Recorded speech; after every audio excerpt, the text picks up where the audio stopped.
Classroom management के। तो हम स्टार्ट करते हैं यहाँ पर।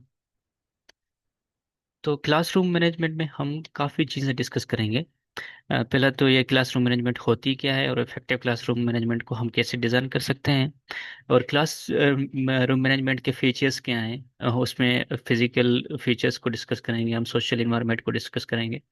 और उसके बाद क्लासरूम ऑब्जर्वेशन और उसको जो डेटा वगैरह होती है कि कैसे इस चीज़ों को कलेक्ट किया जाए और कैसे आगे इम्प्रूव किया जाए। और करिकुलम और क्लासरूम मैनेजमेंट कैसे आपस में अलाइन है, और कैसे करिकुलम क्लासरूम मैनेजमेंट को अफेक्ट करता है और क्लासरूम मैनेजमेंट कैसे करिकुलम को अफेक्ट करता है।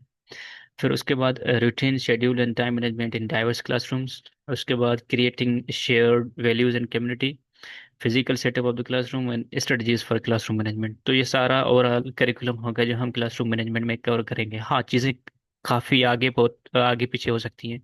मतलब हम स्ट्रेटजी आगे कर सकते हैं, कोई करिकुलम को पीछे कर सकते हैं, मगर ये सारी चीज़ें वही होंगी। तो सबसे पहले कुछ क्लास को शुरू करने से पहले एक क्वेश्चन है जो कि मेरी स्ट्रेटजी होती है आपसे पूछने की। तो अगर क्लासरूम में ऐसे जैसे आप देख रहे हैं पिक्चर्स में, मतलब एक मैनेजमेंट नहीं है, कोई बच्चा किधर फेंक रहा है कुछ चीजें, कोई आपस में बातें कर रहे हैं, टीचर की नहीं सुन रहे, तो क्या टीचर मतलब ऐसे ऐसे इन्वायरमेंट में क्या हो सकता है? इस तस्वीर को देखकर आपके जहन में क्या मतलब आ रहा है?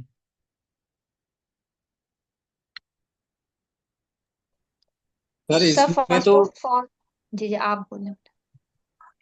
हाँ, सर इसमें तो जो पिक्चर्स में एक तो ये कि डिसिप्लिन मेंटेन नहीं है। टीचर हाँ। को पहले पहले क्लास में ना अपने डिसिप्लिन को मेंटेन करना होता है और रूल्स सेट करने होते हैं क्लास में जाके। टीचर का इम्पैक्ट होता है ना, जो सबसे पहले वो मैटर करता है कि टीचर का क्लास में किस तरह का बिहेवियर है और स्टूडेंट जो है वो टीचर को किस तरह मानते हैं। तो आप जाते ही क्लास में एक रूल सेट कर दें और अपना एक डिसिप्लिन बना दें ताकि आपकी क्लास आपके लेक्चर के एंड तक मेंटेन रहे। ठीक, बेहतरीन Usman. Anyone else? Sir ji sir ji. Can I add one point इसी के जी जी। रिगार्डिंग, पिक्चर के हाँ। रिगार्डिंग। सर हमें भी जो है ना एज अ वर्कशॉप दी गई थी स्कूल में, प्राइवेट स्कूल में। तो वहां पे यही सिनारियो दिखाकर फिर हमें एक पॉइंट दिया गया कि लाइक यहाँ पर टीचर की लैकिंग है फर्स्ट ऑफ ऑल, कि उसने अपना इतना कंट्रोल नहीं रखा। और उसके अलावा जो है उसने मतलब गैप नहीं रखा स्टूडेंट टीचर के बीच में, कि मतलब स्टूडेंट उनको ज्यादा सीरियस नहीं ले रहे। तो ऐसी क्लास में इंटर होने से पहले हमें स्पेशली हमारे जो सेक्शन हेड से सिखाया कि आप जब भी क्लास को नॉइजी देखें तो आप कभी भी डायरेक्टली इंटर ना हो।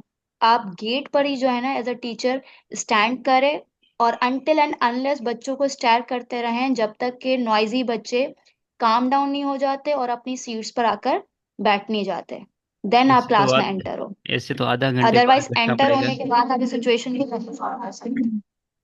ठीक, एनीवन नहीं एल्स? मतलब सर आप थोड़ा सा फेयर रखें ना अपनी हाँ आंखों हाँ। में, इतना कि लाइक आप देखने से हो जाए जी वो सर। बच्चा। ठीक, ठीक, सर बेहतरीन। इस इमेज को देखकर, पिक्चर को देखकर ये लग रहा है कि इस क्लास में कोई भी रूल्स एंड रेगुलेशंस नहीं है।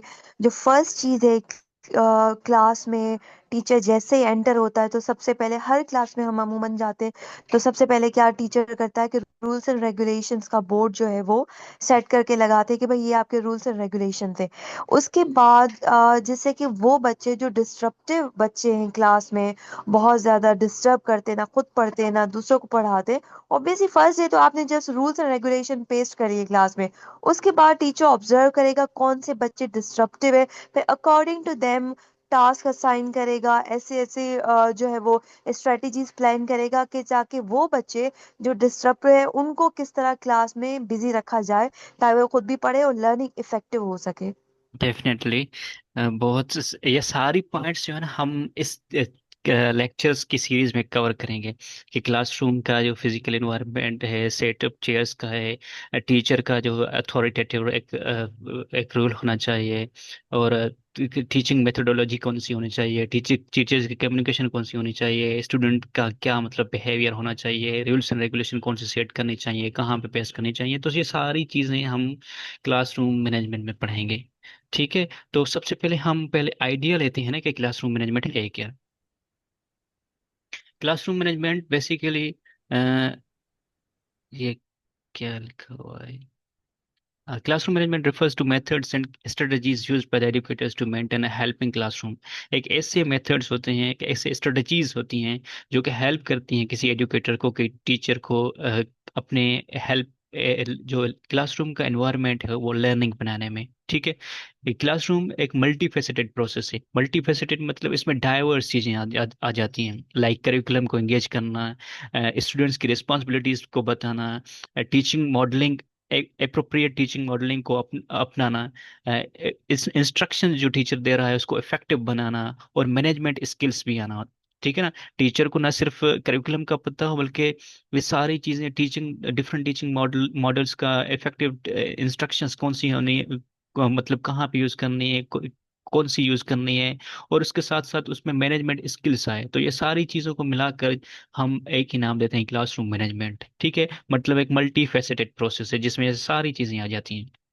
और उसके साथ classroom management describes the process you use to keep a classroom organise. ये एक प्रोसेस है जो कि बताता है कि हम कैसे क्लासरूम को ऑर्गेनाइज कर रख सकते हैं, लेसन को स्मूथली रन करवा सकते हैं, और स्टूडेंट्स की एंगेजमेंट जो लेसन्स में होती है वो उसको इंक्रीज कर सकते हैं। तो ये एक बेसिक आइडिया था कि क्लासरूम मैनेजमेंट है क्या, उसमें कौन सी चीजें आती हैं।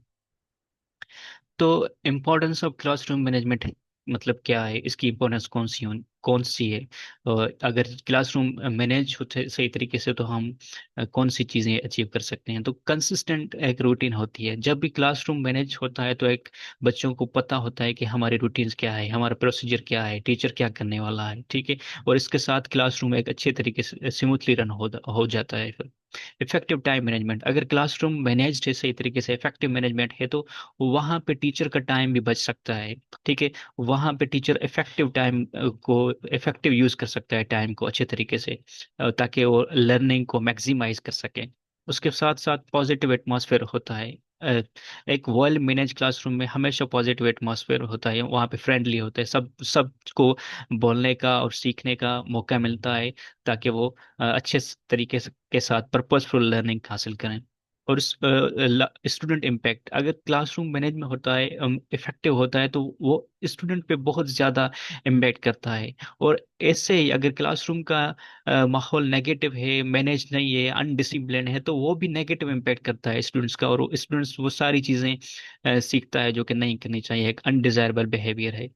उसके बाद preparation, classroom management becomes more effective when the teacher is prepared before coming to the class. अगर क्लास में टीचर आने से पहले प्रिपेयर नहीं है, वो प्रिपरेशन करके नहीं आया, लेसन की, अपनी स्टडीज की, अपनी प्लानिंग की, तो वो अच्छे तरीके से क्लासरूम को मैनेज नहीं कर पाएगा।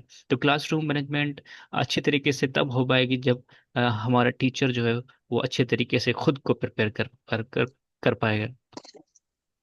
तो उसके साथ हम डिस्कस करेंगे, क्योंकि यहाँ पे डिफरेंट और डाइवर्स डिजाइन्स पाई जाती हैं। हम पहले फिजिकल डिजाइन की बात करेंगे, क्योंकि क्लासरूम में हम देखते हैं कि किसी में चेयर्स होती हैं, किसी में डेस्क होती हैं, कोई सर्किल की शेप में बना होता है, तो कोई सेमी सर्किल में।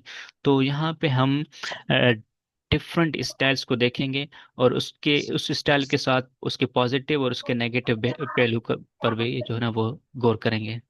तो ये किसकी माइक ऑफ ऑन है? अलीगुल प्लीज इसको म्यूट करें। Thank you. तो हम डिफरेंट जो physical styles of the classroom है उसको डिस्कस करेंगे। ठीक है। क्योंकि फिजिकल जो होती हैं डेस्क चेयर्स, वो डायरेक्टली इम्पैक्ट करती हैं आपकी स्टूडेंट और स्टूडेंट्स लर्निंग पर और आपकी टीचिंग पर भी। अगर क्लासरूम का इन्वायरमेंट, फिजिकल जो इन्वायरमेंट है वो सही तरीके से डिजाइन नहीं हुआ, तो वो डायरेक्टली आपकी मैनेजमेंट को, टीचिंग को, लर्निंग को इफेक्ट करेगा। ठीक है। जो फिजिकल लेआउट है, तो हम सबसे पहले देखेंगे कि फिजिकल लेआउट में कौन सी चीजें आती हैं, मतलब कौन से यहाँ पे स्टाइल्स हैं। तो पहला है जो रो है, ट्रेडिशनल, जो हम देखते हैं कि अपने क्लासेस में। तो ये इस स्टाइल को कहते हैं रोज। तो traditionally the desk are arrange in rows. Desk को, चेयर्स को एक रो टाइप अरेंज करते हैं, ताकि सब बच्चे जो ना वो बोर्ड को देख सकें इजीली से। तो इसके एडवांटेजेस ये हैं कि students can see the black board या board easily. It makes easy movement for teachers and students in the class. जो टीचर होता है या स्टूडेंट्स होता है वो अच्छे तरीके से मूव कर पाएगा, और टीचर जो होता है वो इमीडिएट हेल्प कर सकता है स्टूडेंट्स की डायरेक्टली, क्योंकि टीचर सामने होता है, स्टूडेंट्स भी सामने होते हैं, टीचर और स्टूडेंट्स आप के फेसेस आमने सामने होते हैं, तो एक टीचर जो डायरेक्ट उसको स्टूडेंट्स को हेल्प प्रोवाइड कर सकता है। तो इसका एडवांटेज ये है कि टीचर विजिलेंट होता है, टीचर को हर चीज़ का पता होता है कि कौन सा स्टूडेंट्स किसके साथ बात कर रहा है, क्या कर रहा है। तो टीचर वहाँ पे थोड़ा एडवांटेज यही हासिल करता है कि सबको देख देख पाता है। एडवांटेज ये होता है कि ग्रुप एक्टिविटीज में डिफिकल्टी होती है, सीटिंग अरेंजमेंट बहुत ही कंजेस्टेड होती है, और वहाँ पे ग्रुप एक्टिविटीज नहीं कर पाते। Students can pass on note easily, students एक दूसरे के साथ नोट्स और जो सारी चीजें हरकतें हैं वो पास कर सकते हैं इजीली से। समटाइम्स स्टूडेंट्स फील बोर, तो बैठ बैठ कर कभी कभी स्टूडेंट्स बोर हो जाते हैं। ठीक है, तो ये एडवांटेजेस और इसके डिसएडवांटेजेस ये हैं। तो उसके साथ हमारे पास सेकंड स्टाइल है सर्किल का। ठीक है, एक सर्किल बनाया, सर्किल में स्टूडेंट्स बैठ गए और बीच में टीचर बैठ गया। तो इसके एडवांटेज ये है कि ये इंश्योर करता है maximum participation of the students in the class discussion, ये इंटरेक्शन को इनहांस करता है, और टीचर्स इजीली फोकस कर पाता है whole of the class as a group को। ठीक है, ये सुइटेबल होता है हाई स्कूल क्लासेस में, छोटे बच्चों को मतलब यहाँ पे बिठाएंगे तो वो आपस में बातें करना शुरू हो जाएंगे फिर। तो डिसएडवांटेज ये है कि some of the students who are sitting on the sides can not see the black board, अगर कोई सर्किल में कोई ब्लैक बोर्ड के बैक में आ गया या ब्लैक बोर्ड उसके पीछे आ गया तो वो सही तरीके से उसको बोर्ड पर देख नहीं सकता। ये एक इसका डिसएडवांटेजेस है। इसमें बच्चों का आपस में मैक्सिमम इंटरेक्शन होता है कि बच्चे आपस में बात करना शुरू शुरू कर देते हैं, और वो क्लासरूम का जो डिसिप्लिन होता है उसको खराब करते हैं। तो हमारे पास तीसरा जो स्टाइल से डिजाइन है, फिजिकल स्टाइल है, वो यू स्टाइल है। यू शेप में अ, एक यू शेप बनता है, आगे टीचर होता है और साइड में बच्चे होते हैं, स्टूडेंट्स होते हैं। तो इसका एडवांटेज ये है कि वेरी यूजफुल है for group activities and group discussion. आप पेयर में ग्रुप बना लें तो वहाँ पे वो बेस्ट है, क्योंकि एक्टिविटीज कर सकते हैं आमने सामने या बैठ कर एक दूसरे के साथ। All students can see the board easily, सबको एक इजीली मतलब एक डिफिकल्टीज को फेस नहीं करना पड़ेगी बोर्ड की तरफ से, क्योंकि सारों का जो फेस होता है वो बोर्ड की तरफ होता है। The students focus their attention always on teachers lectures, वहाँ पे जो लेक्चर होता है टीचर का, सारे स्टूडेंट्स को अच्छे तरीके से सुन पाते हैं, उसका सारों का फोकस टीचर की तरफ होता है। टीचर यहाँ पे फोकल पॉइंट होता है ड्यूरिंग द होल क्लास, मतलब टीचर 30 मिनट लेक्चर देता है तो 30 मिनट जब तक खड़ा होता है वो सामने, तो सारे स्टूडेंट्स को देखते हैं, सारे स्टूडेंट्स को टीचर भी देखता है, मतलब टीचर और स्टूडेंट्स के बीच में कनेक्शन वहाँ पे वो बहुत बेहतर अच्छा और एक स्पेस क्रिएट करता है कि टीचर अपनी बात कह सके। डिसएडवांटेज ये है कि all students are sitting close to each other, so it might become difficult for students to move while leaving their seats. अगर सारे बच्चे एक दूसरे के साथ ऐसे कंजेस्टेड बैठे होंगे तो अगर किसी को बाहर निकलना हो तो वो फिर नहीं निकल पाएगा, क्योंकि सीट्स आपस में मिली होती हैं। ये डिस्टरबेंस का चांस भी प्रोवाइड करता है, ताकि स्टूडेंट्स आपस में बातें करें और प्रॉब्लमेटिक सिचुएशन क्रिएट करें। तो अनदर है हमारा क्लस्टर्स, डिफरेंट ग्रुप्स को डिफरेंट सीट्स पर बिठाना, अलग अलग 3-4 ग्रुप बनाकर डिफरेंट ग्रुप में उसको काम करवाना, तो ये क्लस्टर्स है। टीचर्स सामने होता है, बाकी डिफरेंट स्टूडेंट्स डिफरेंट ग्रुप्स में होते हैं, तो उसको क्लस्टर्स कहते हैं। तो इसके एडवांटेज ये हैं कि ये प्राइमरी लेवल स्टूडेंट्स के लिए बेस्ट सुइटेबल है, ये यूजफुल है एक्टिविटीज़ के लिए और ग्रुप डिस्कशन के लिए। और यहाँ पे टीचर के पास ये मौका होता है कि जो भी स्टूडेंट्स नाटी होता है उसको शफल कर सकता है एक ग्रुप के साथ दूसरे ग्रुप में, और students can easily see the board, और सब स्टूडेंट्स इजीली देख सकते हैं बोर्ड को। डिसएडवांटेज ये है कि there is a chance of gathering of problematic students in one small group. कभी कभी ऐसा होता है कि सारे शरारती बच्चे एक ही ग्रुप में आ जाते हैं, फिर वहां पे वो गोड़ करना शुरू कर देते हैं। All the students can easily see all groups, so there is possibility that focus attention on each other। तो अगर आप ग्रुप वर्क करवाएंगे तो सारे मतलब एक ग्रुप वाले दूसरे ग्रुप वालों को देखते हैं, दूसरे वाले तीसरे को, तो वहाँ पे लर्निंग पर फोकस नहीं होता, बल्कि एक दूसरे पर फोकस होता है बस, कि वो क्या कर रहे हैं, हम क्या कर रहे हैं। तो यहाँ पे जो टीचर होता है वो फ्रीक्वेंट चेंजेस करता है ग्रुप्स की, जिससे टीचर का टाइम ज़ाया होता है, बच्चे मतलब एक ग्रुप से निकल कर दूसरे ग्रुप में, फिर तीसरे ग्रुप में, तो वहाँ पे वो टीचर को मैनेज करने में टाइम लग जाता है, फिर वो टाइम वेस्ट हो जाता है फिर। तो दूसरा हमारे पास जो डिज़ाइन है, फिजिकल डिज़ाइन, वो सेमी सर्किल है। सेमी सर्किल जो होता है अक्सर, तो इसके एडवांटेज ये हैं कि maximum face to face interaction होती है टीचर और स्टूडेंट्स की।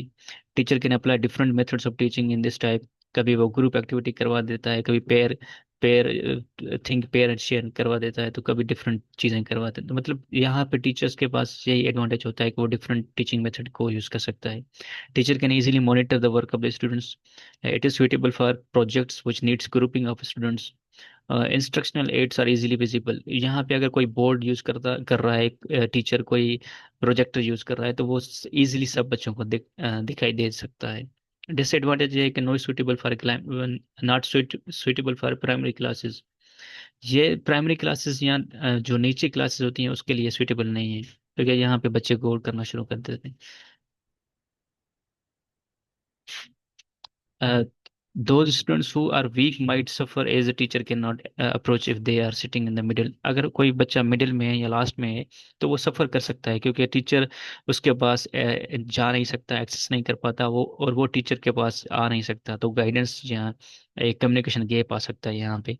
और इंडिविजुअल अटेंशन टीचर जो है वो बच्चों को नहीं दे सकता। बाहर खड़े होकर लेक्चर या कोई एक्टिविटी करवा दी, फिर टीचर चला जाता है। तो यहाँ पे शायद हमारी मीटिंग कैंसिल हो जाए, ख़त्म हो जाए, क्योंकि 9:30 टाइम हो गया। तो आई थिंक यहाँ पे जूम हमारा ख़त्म हो जाएगा। पर ख़त्म होने से पहले आप इसको देख लें, CRQ को, और उसके बाद हम नेक्स्ट मीटिंग में, मतलब इसी टाइम में मीटिंग अरेंज करेंगे हम। तो आप CRQ को देख लें, और मुझे बताएं कि इसका क्या जवाब होगा, पॉसिबल आंसर आपके लिए।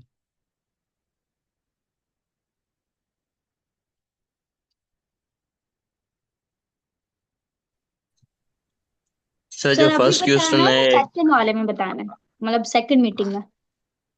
नहीं, बता दें, क्योंकि एक यहाँ पे नोटिस में है ना सबके सामने, आपने भी देखा। अभी टाइम है जी।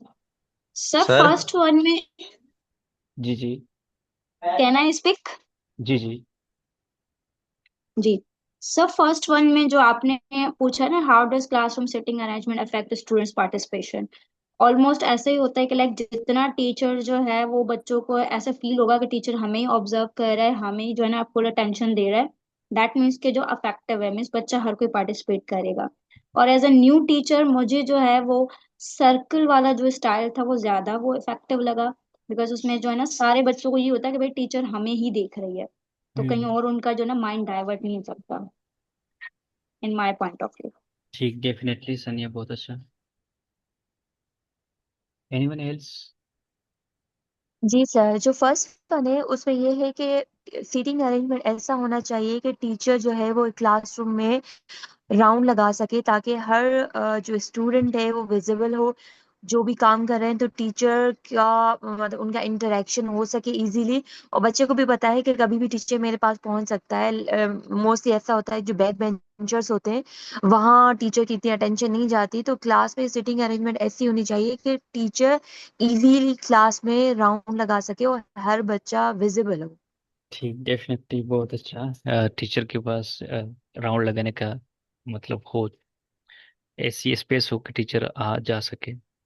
तो लास्ट वाला कौन हमें बताएगा, एज ए न्यू टीचर, अगर आप टीचर हैं या एज ए न्यू टीचर आप मतलब किसी स्कूल को ज्वाइन किया है आपने, तो आप कौन से डिजाइन को एंड फॉलो वन थिंग करेंगे? मोर सर, जी जी। वन थिंग मोर सर, कि हमारे पास ऐसे अभी करंटली जो है स्टूडेंट इतने ज्यादा वो मतलब सोशल उनकी इंटरेक्शन खत्म हो चुकी है कि सारे बच्चे शाय फील करते हैं ना कि टीचर हमें ना खड़ा कर दे, टीचर ये ना कह दे, टीचर हमसे ना कुछ पूछ ले। तो हम्म। कोशिश करते हैं कि हम बैक बेंचेस पे जो ना जाके बैठ जाएं, तो उस पे ज्यादा लड़ाइयाँ होती है। पहले होता था कि भाई हम आगे पे लड़ाई करें, अब पीछे बैठने में लड़ाई होती है। तो ऐसा सेटिंग जैसे मैंने आपको बताया सर्किल वाला, तो उसमें जो है ना किसी बच्चे के पास ऑप्शन नहीं होगा कि वो जाके पीछे बैठे या कहीं और जाके बैठ जाए। लेकिन ये उसके लिए फिर आपको क्लासरूम ज्यादा जो है ना वास्ट चाहिए, और उसके अलावा स्टूडेंट स्ट्रेंथ जो है आपके पास कम होनी चाहिए, अदरवाइज ये फिर पॉसिबल नहीं होगा। जी देखिए। सर ज्यादातर जो सर्कल वाले एक डिजाइन है वो मेरे ख्याल से ग्रुप एक्टिविटीज में एक अच्छा रहता है, या कोई ऐसा कोई ऐसी एक्टिविटी टीचर असाइन करता है उसके लिए बेस्ट है। लेकिन रेगुलर जैसे हम क्लासेस होती हैं उसमें मेरे ख्याल से, मेरे पॉइंट ऑफ व्यू से जो हम रोज मोस्टली हर क्लास में होता है वैसे ही आई थिंक सो मैं प्रेफर करूंगी कि वैसे सही है, क्योंकि टीचर इजीली बैक पे भी राउंड लगा सके और बोर्ड भी विजिबल होता है और सारे बच्चों को इजीली क्लियर भी हो सकता है। तो मेरे ख्याल से ये ज्यादा बेटर है, जो कि हम मोस्टली हर क्लास में देखते हैं। ठीक। अच्छा है, ठीक है। सर आपके ये हिसाब से जी जी। लास्ट से जो लास्ट वाला है, एज ए न्यू टीचर, जी जी आवाज आ उस्मान। रही है सर? जी जी उस्मान आ रही है। जी जी बोलें उस्मान। तो शायद उसको आवाज़ नहीं आ रही, आपको तो मेरी आ रही है ना आवाज़, एम आई ऑडिबल? जी जी सर, आपकी आवाज आ रही है। मैं तो ठीक है, हम इसको आप इसको लिख भी सकते हैं, ग्रुप में भेजिएगा। हमारे पास 7 मिनट हैं ताकि हम चीज़ों को डिस्कस कर लें। तो हम फिजिकल अरेंजमेंट को मजीद फोकस करते हैं, ठीक है। ये सारी चीज़ें जो हम देख रहे थे वो सब फिजिकल अरेंजमेंट में, फिजिकल सीटिंग अरेंजमेंट क्लासरूम की, वो उसमें आ जाती हैं। मगर हम मजीद फोकस करते हैं आज फिजिकल को, कि उसमें कौन सी चीज़ें आ सकती हैं। तो फिजिकल जो इन्वायरमेंट होता है वो क्लासरूम का कैन सपोर्ट भी कर सकता है टीचर्स को, और टीचर्स को डिले भी करवा सकता है अपनी इंस्ट्रक्शनल या टीचिंग करने में, क्योंकि ये बहुत ही एक इम्पोर्टेंट फैक्टर होता है आपकी ओवरऑल क्लासरूम मैनेजमेंट में। ठीक है। Classroom that is not well arranged, अगर कोई क्लास वेल अरेंज्ड नहीं है, वेल ऑर्गेनाइज्ड नहीं है, तो वो अच्छे तरीके से फंक्शन नहीं कर पाएगा। स्टूडेंट्स ऑफ टॉक्स जो बिहेवियर होते हैं, जो शरारत करते हैं बच्चे, कोई किसी किसी को कोई फेंक दिया, कोई मार दिया, तो वो उसी बिहेवियर में फिर शुरू हो जाते हैं, अगर आपका क्लासरूम अच्छी तरीके से मैनेज नहीं है तो। Arrangement of the classroom influences students behaviour, वो स्टूडेंट्स को बिहेवियर को भी इन्फ्लुएंस करते हैं, कि वो किस चीज़ में वो आपको खुद को इंडल्ज करता है, और कौन सी रूटीन सेट करता है अपनी, कि बच्चे को पता है कि क्लासरूम सेटिंग नहीं है हमारी, कोई भी अरेंजमेंट नहीं है, फिजिकल अरेंजमेंट नहीं है, टीचर्स के बाद कोई भी कोई ऐसी टीचर के पास एक्सपर्टाइज नहीं है कि वो उस क्लासरूम को अरेंज कर सके, तो वो आहिस्ता आहिस्ता फिर उसके अंदर बिहेवियर डेवलप हो जाता है भाई ना, कि वो उसमें उस रूटीन में लग जाता है। तो there are some important considerations for classroom arrangement. कुछ इम्पोर्टेंट कंसिडरेशंस हैं जो कि लाजमी एक टीचर को जहन में रखनी चाहिए physical arrangement of the classroom में, कि कौन सी चीज़ें हैं। तो सबसे पहले तो जो इम्पोर्टेंट फिजिकल चीज़ें हैं, इम्पोर्टेंट कंसिडरेशंस हैं, वो आई कांटेक्ट है पहली चीज़। जो it is essential for all students to be able to see the teacher, teacher भी स्टूडेंट्स को देख सकें और स्टूडेंट भी टीचर को देख सकें। तो यहाँ से एक आई कांटेक्ट शुरू होता है, और एक फिजिकल एक communication between teacher and students start होती है। जब तक आपका आई कांटेक्ट सब बच्चों के साथ एक ही साथ नहीं होगा, और बच्चा ये नहीं सोचेगा कि टीचर मुझे देख रहा है, तो वो खुद ब खुद वो दूसरी चीज़ों में लग जाएगा। उसके बाद रूम डिवाइडर्स, अगर किसी क्लास में कोई चीज़ें, बेंचेस वगैरह, कोई गैलरी की साइड है, कोई लाइब्रेरी की साइड है, या कोई बैग रखने की चीज़ें हैं, तो इसको कम से कम करें। अगर ये ज़्यादा होंगे तो वो क्लासरूम अच्छे तरीके से मैनेज नहीं होगा। उसके बाद इंस्ट्रक्शनल एड्स जो होती हैं, कोई भी अगर आप टीचर इंस्ट्रक्शनल एड्स, कोई बोर्ड है, कोई प्रोजेक्टर है, कोई फ्लैश कार्ड है, कोई चीज़ आपने मैप वगैरह लाए हैं वो दिखा रहे हैं बच्चों को, तो ऐसी ऐसी जगह पे रखें, ऐसी उसकी प्लेसिंग हो ताकि सब बच्चे उसको सही तरीके से देख सकें। अगर आपकी इंस्ट्रक्शनल एड सही नहीं है, आप उसको सही यूटिलाइज नहीं कर रहे हैं, तो आप क्लासरूम मैनेजमेंट को अफेक्ट कर रहे हैं। अगर मैनेजमेंट अफेक्ट होगी तो आपका जो आप एड लेकर आए हैं, जो चीज़ लेकर आए हैं, वो अच्छे तरीके से इंप्लीमेंट नहीं हो पाएगी। ठीक है। और उसके बाद unhindered passage ways for teaching, जैसे आप में से किसी ने बात की कि टीचर के पास प्लेस होनी चाहिए कि वो क्लास का राउंड लगा सके। तो एक इफेक्टिव क्लासरूम को बनाने के लिए एक अनहिंडर्ड पैसेज होना चाहिए टीचर के पास, ताकि वो अच्छे तरीके से फ्रीली रूम को विजिट कर सके, स्टूडेंट्स को देख सके, स्टूडेंट्स के जो ग्रुप आपस में बैठे हों, वो जो काम कर रहे हैं उसको देख सके, ताकि बच्चे जो है ना वो ऑफ टॉक्स बिहेवियर पर फोकस ना करें, बल्कि ऑन टास्क बिहेवियर, काम करने में लग जाएं। ठीक है। उसके बाद स्टूडेंट जो स्पेस है, जो भी हम स्टूडेंट्स स्पेस क्रिएट करते हैं, वो सफिशिएंट होना चाहिए, बच्चे आराम से बैठ सकें। अगर वहाँ पे क्राउडेड हो गया चीज़ों, तो वो चीज़ें आप कंट्रोल में से निकल जाएंगी, आप वो क्राउड फिर शोर करना स्टार्ट हो जाएगा। तो आपके पास स्टूडेंट्स की जो स्पेस होनी चाहिए सफिशिएंट होनी चाहिए, ताकि वो टीम वर्क कर सकें, ग्रुप वर्क कर सकें। स्टूडेंट्स एक्सेस टू मटेरियल, जो भी आपके क्लासरूम में कोई भी मटेरियल है, कोई भी चीज़ पड़ी है, तो स्टूडेंट्स उसको अच्छे तरीके से एक्सेस कर पाएँ। अगर कोई उसको स्टूडेंट्स के पास एक्सेस नहीं होगी चीज़ों की, तो वो खुद ब खुद क्लासरूम को डिस्टर्ब करेंगे, कहेंगे कि पहले मुझे करना है, पहले मुझे करना है। कोई ग्रुप कहेगा कि पहले मुझे करना है। तो सारों को एक्सेस दें। अगर आपने कोई एक्टिविटी शुरू करनी है, तो एक एक्टिविटी शुरू करवाने से पहले आपके पास वो सारी चीज़ें होनी चाहिए, मटेरियल होना चाहिए, फिर आप उसको एक्सेस दें। इंटरप्शंस, क्लासरूम की लोकेशन, क्लासरूम की चीज़ें ऐसी होनी चाहिए कि वो क्लास को क्लास